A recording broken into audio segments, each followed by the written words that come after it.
Hola, mi nombre es Eduardo Corona y como ya te dije, me gusta mucho la tecnología, me gusta mucho el derecho. Tengo ser profesional como técnico mecatrónica y tengo ser profesional como abogado. Hoy te voy a explicar parte de lo que te había hecho en el video anterior respecto a la tecnología. Antes que nada, de verdad, muchas gracias por el feedback que he tenido en el video, me gustó muchísimo. Y bueno, pues comencemos. Como ya te dije, la idea de este análisis es ver cómo se podría implementar la tecnología de NVIDIA que permite el análisis a través de fotos de una inteligencia artificial que permite recrear un escenario para verificar una escena del crimen. Ok, en este video nos vamos a centrar específicamente sobre la parte del derecho a la privacidad. Así que antes, un pequeño contexto. ¿Qué es el derecho a la privacidad? Bueno, justamente cuando hablamos de tu persona, hablamos de derechos. Mucha gente dice, tengo derecho a tal o cual cosa, pero no sabe a qué se refiere cuando dice derecho, o no sabe las asimiliaciones. Mucha gente dice que un derecho es justamente una protección, pero no necesariamente es eso. Un derecho son muchas cosas, como te expliqué en el otro video, y hoy vamos a centrar justamente en la protección. Pero un derecho, para que te explique, puede ser una garantía, puede ser un ejercicio, puede ser una facultad de hacer, no hacer, o dar o recibir. Entonces, cosas muy amplias. Vamos a centrarnos en la idea de que tenemos que proteger algo. ¿Y cómo protegemos esto? Bueno, aquí hay muchas leyes de protección de datos personales, pero antes que nada, ¿qué es eso? ¿A qué te refieres con eso? Así que, pequeño contexto. Cuando queremos hablar justamente de los derechos a la protección, tenemos que hablar de los derechos arcos. No nos vamos a centrar mucho en eso porque tardaríamos mucho explicándolo, pero de manera simple y sencilla. Protegen cosas inherentes a ti. ¿Qué es algo inherente? Pues en derecho, cuando hablamos de algo inherente, decimos que se trata de algo que no pueden separar de ti. Como tus uñas, o sea, se caen, claro, pero no se pueden separar de ti. Entonces, cuando hablamos de los derechos inherentes, derechos arco, hablamos, por ejemplo, de tu nombre, tu rostro, tu voz, y en general muchas cosas. ¿Saben? Cuando empecé a estudiar la carrera no existían tantas cosas de la TIC, ya escucho como anciano, pero es verdad. Y yo decía, ¿por qué no protegemos el rostro? ¿Por qué no protegemos la voz? Y porque les digo, a mí me interesa la tecnología. Y muchos maestros alumnos me dicen, pues es que no hay necesidad de ello. Es algo que está ahí. Con la llegada de la inteligencia artificial demostraron que eso no es verdad. Y ahorita justamente quiero hablar sobre cómo la legislación tiene que ir avanzando. Entonces, regresamos al campo de acción. ¿Por qué son cosas importantes? Porque son cosas que te pueden identificar.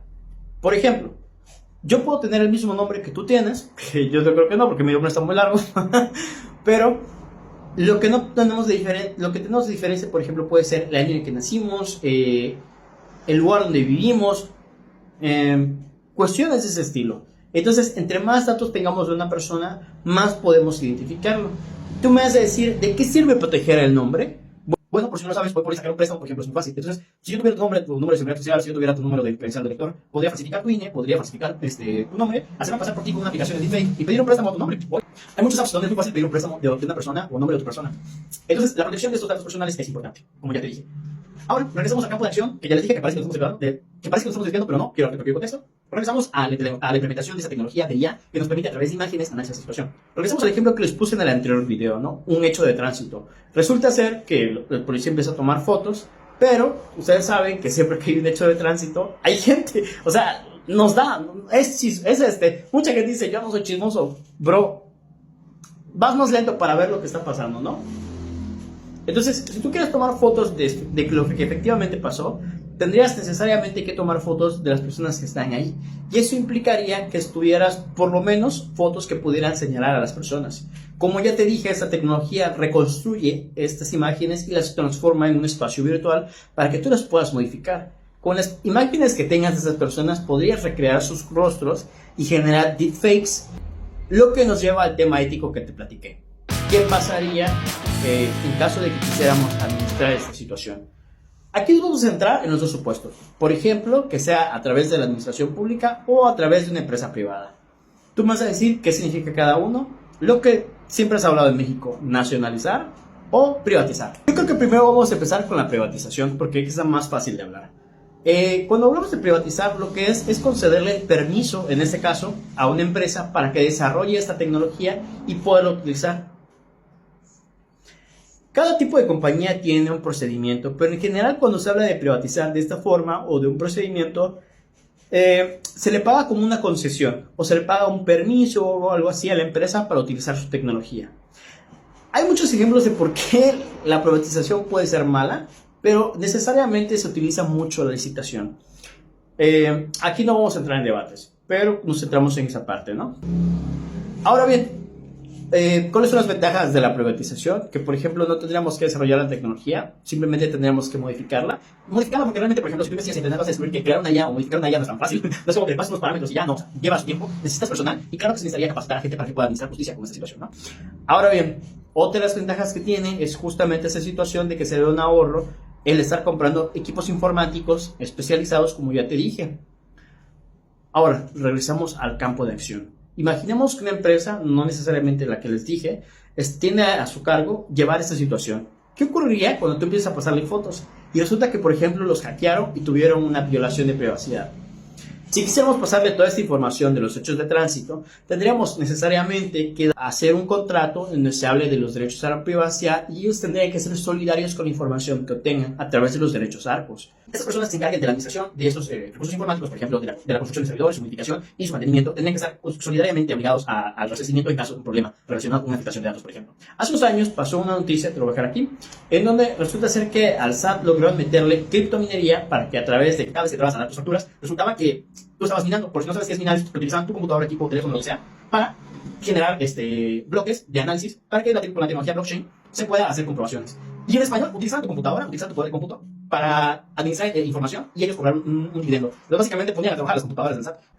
Ahora, regresando a la parte que ya te dije, ¿no? Si una empresa privada tuviera el control sobre esta tecnología, tomando la información sensible, sería muy difícil, porque no habría manera totalmente correcta para poder subsanar esta situación. Ahora, muchas compañías, por convenios internacionales, tienen la obligación, facultad potestad, de compartir esta información con, por ejemplo, sus gobiernos, lo cual implicaría que, pues, claramente, sería muy difícil para nosotros mantener una totalmente autonomía. Entonces, si lo vamos desde el lado político, no habría autonomía completa sobre cierta información. Si lo vamos desde el lado de los derechos ARCO, obviamente a veces tendríamos violaciones o sería muy poco complicado y seguramente muchas personas se ampararían para poder quitar esa situación. Ahora, si nos vamos de manera general, yo creo que sería muy funcional y sería muy bueno. Pero claramente tendría que desarrollarse esta tecnología. Además de que ya te dije que conlleva muchísimos riesgos. Si vamos al sector público, uno de los primeros problemas es que necesitaríamos el equipo y las personas necesarias. Eso sería contratar o subcontratar, lo que nos lleva a dos posibles escenarios. O se hace desde cero y sería muy costoso y llevaría muchos años y, como te digo, cada año va aumentando esta situación o va mejorando esta situación, lo cual implicaría que tardaríamos mucho tiempo en llegar al nivel de las compañías, ¿no? Y la otra es subcontratar a una empresa a través del nombre del Estado, que volveríamos a lo mismo. O sea, literalmente sería como una privatización, pero escondida, que es algo que pasa mucho en el gobierno. Entonces, aquí una de las desventajas más grandes es lo que ya te comenté, ¿no? A ver, una de las únicas ventajas reales de la nacionalización de esta tecnología sería posiblemente que, pues, es un ente público, estaría bajo el control del Estado y, pues, poco más. O sea, no habría otra diferencia real entre una u otra situación. Hasta aquí ya te dije cuáles son las posibilidades de esta tecnología, tomando en consideración esto, ¿no? Podría hacerse a través de una empresa privada o de una empresa pública. Cada uno tendría sus pros y sus contras. Y claro que podría ser posible, pero para ello necesitaríamos, primero, que haya la legislación totalmente aplicable, porque como ya te dije, estamos hablando de materia penal, donde si no se lleva un proceso que exista dentro de un código, sería un poco decir que abriríamos la puerta a que pudieran ampararse para zafarse los criminales, ¿no? Que no es el término correcto, porque cuando estamos hablando de esta fase, estaríamos hablando de supuestos implicados. Recuerden, en el Estado de Derecho mexicano, nadie es culpable hasta que se demuestre lo contrario. Sí, es posible poder llevarlo a la práctica. Si existe la tecnología, necesitaríamos equipo muy avanzado, o según la tipo de capacidad que quisiera el gobierno del Estado. Y claramente necesitaríamos gente capacitada, lo cual nos llevaría a lo que ya te dije, administración pública o a través de una empresa por fideicomiso o lo que sea. Ahora vayamos con algo de lo que quería hablarte, ¿no? Los problemas relacionados a justamente todo esto que te estoy diciendo. Ahora, utilizar inteligencia artificial en casos judiciales está siendo muy analizado y de hecho recientemente encontré este libro que está muy bueno y habla justamente sobre ese tipo de situaciones. Si tienen oportunidad, léanselo, vale, está muy barato y la verdad es que me gustó mucho. Y gran parte de estas ideas que te estoy compartiendo ahora las agarré un poco de esto y un poco de investigación que te mostré en el anterior video. Ahora vamos a hablar justamente de los problemas relacionados a la aplicación de este caso en sistemas judiciales. Aquí vamos a ser un poco más amplios, pero son cosas que se aplican, ¿ok? Aquí te voy a ser sincero, estos no son los únicos problemas, creo que son los problemas más graves, a mi parecer, sobre este tema de la privacidad. Pero vamos a ver en el siguiente video que hay otros problemas relacionados con esto. Empecemos con el problema número 1, que creo que es el que mayormente se conoce. Al menos yo he hablado en foros con otros abogados de esta situación cuando mencionan la IA, y creo que es algo que nadie se pone a pensar. Ya te expliqué que la IA hay que entrenarla. Entonces, cuando tú entrenas una IA, obviamente tienes que interactuar con ella. Y lamentablemente somos una sociedad que tiene muchos sesgos. Todo el mundo tiene sesgos. ideológicos, políticos, raciales, lo que sea. Aquí lo importante es que hay que reconocer que todos tenemos sesgos y al momento de meter información a una IA, podemos ocasionar que, imagínense, nuestra mente se cansa de pensar y en algún punto dice, stop, hay que pararlo. La IA no, puede seguir y seguir y seguir y seguir y seguir y seguir, y eso va a ocasionar que el sesgo se haga exponencialmente más peligroso, lo que puede llevar a decisiones judiciales basadas en ideologías políticas o basadas en ideologías raciales que terminarán perjudicando al libre desarrollo del proceso, lo que violaría el artículo 20 constitucional y por supuesto el artículo 17 constitucional, 18 constitucional y en general todos los artículos relacionados con la impartición de justicia. Otro dato interesante es que te digo que necesitaríamos grandes partes de información para poder alimentar la IA y que funcione de manera adecuada. Entonces terminaríamos, por ejemplo, también en algún punto por dañar la privacidad y protección de datos, porque pues por ejemplo, si te digo, si es un ente público y resulta que todo lo hizo desde cero, vamos a tardar mucho y seguramente lo que vamos a terminar haciendo es subcontratar a una empresa. Cuando se subcontrata a la empresa, va a terminar ocasionando que haya un problema de privacidad. Claro que se puede solucionar con un aviso de privacidad y lo que tú quieras, pero al final estaríamos viendo que está en peligro o vulnerabilidad los datos de esas personas. Ahora bien, si nos vamos al sector privado, pues pasaría lo mismo que te estoy platicando, ¿no? Literalmente lo mismo, pero con otros pasos. Terminaríamos por afectar a la privacidad y datos de protección de las personas.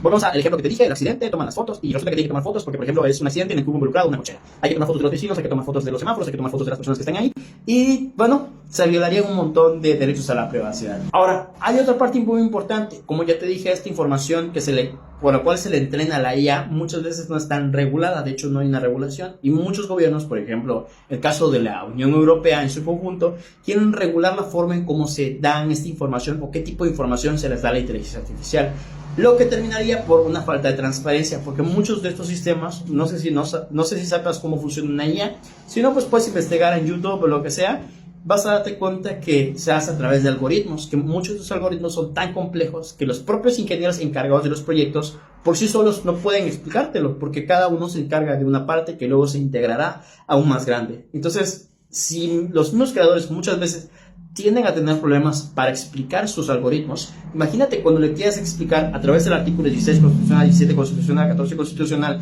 a una persona que está siendo investigada. Obviamente va a ser una situación muy compleja y tendríamos que hablar justamente de hacer expertos al juez, porque hay un principio en derecho que es el iura nobis cogit, que es justamente la situación de que el juez debe de conocer su derecho. Entonces estamos hablando de que estaríamos quitándole al juez gran parte de la relevancia que tiene. Llegamos a una parte, mucha de la gran situación que está ocurriendo en México a través de la reforma judicial es la desconfianza de los ciudadanos hacia el sistema judicial. Si logramos ver que el panorama completo de la aplicación de esta situación en uso judicial podría tener problemas de los que ya te comenté, es muy probable que se incremente esta incertidumbre jurídica, o bueno, esta incertidumbre civilis hacia las situaciones jurídicas que culminarían propiamente en el impacto de la confianza del Poder Judicial. Entonces estamos hablando de que la aplicación de esta tecnología es posible.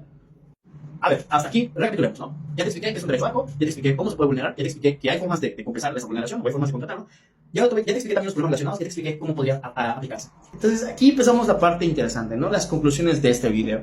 ¿Es posible aplicar esta tecnología a lo que ya mencionamos? Sí, de ser posible, es posible, existe ya la tecnología. Creo que la infraestructura podría desarrollarse en unos años.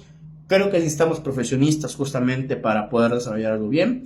La cuestión es que no estamos preparados para el impacto que impulsaría justamente esto. Y tendría que haber un avance jurídico, tanto dogmático como pragmático, para la aplicación de este derecho. En español, no solamente necesitaríamos gente preparada para aplicarlo, o gente preparada para analizarlo o para mantenerlo, también necesitaríamos equipo para poder lograrlo, y necesitaríamos también que abogados estemos ya preparados para poder litigar en un juicio penal oral todas estas situaciones que ya te platiqué, porque esto es hablarlo someramente, pero una argumentación jurídica es muy diferente decirlo. También está la situación de darle la confianza a los justiciables o a las personas que no se dedican al derecho o a quienes van a ser acusados, de la confianza o no confianza que puede tener ese sistema. Por ejemplo, algo que mucha gente no sabe que quiere aplicar la inteligencia artificial en el derecho es que el si bien nos va una inteligencia artificial actual, en el ramo jurídico, tiene entre un 17 y 32% de probabilidades de fallar. Entonces, no estamos hace medio siglo en donde no era posible esta situación, pero estamos un poco lejos todavía de poderlo aplicar de manera simple y de que haya un procedimiento para poder aplicarlo. Es que de verdad creo que muy pronto se va a poder aplicar, pero por ahora necesitamos especializarnos y por supuesto proponerlo al Poder Legislativo para que a través de ellos se pueda llevar esta situación. Entonces, ¿a ti qué te parece? ¿Qué te pareció este video? ¿Te ha gustado? ¿No te gustó? ¿Te gustaría incrementar alguno de los puntos? A mí me gustaría tocar más puntos, pero por tema de tiempo, yo creo que está perfecto por ahora. Ya tienes una pasada somera de a lo que me refería. Y espero que te haya gustado. Recuerda que el siguiente video sí lo voy a publicar en el canal de SJ y Abogados, porque ya es el análisis un poco más complejo sobre las facultades, quién debería de legislar sobre esto, que ya tiene un pequeño spoiler, y cómo debería de funcionar. Así que nada más, espero que estés contento, espero que te haya gustado este video. Y por favor, déjame feedback. ¿Qué te parece? ¿Tienes alguna duda? ¿No te parece algo de lo que haya dicho? Abre debate si necesitas hacerlo. Te dejo aquí la caja de comentarios. Y me despido de ti. Recuerda, soy Eduardo Santiago de Jesús Corona Mina, soy parte de un despacho de abogados. En algún momento me dediqué a la reparación de equipos informáticos y estoy contigo. Mucho éxito.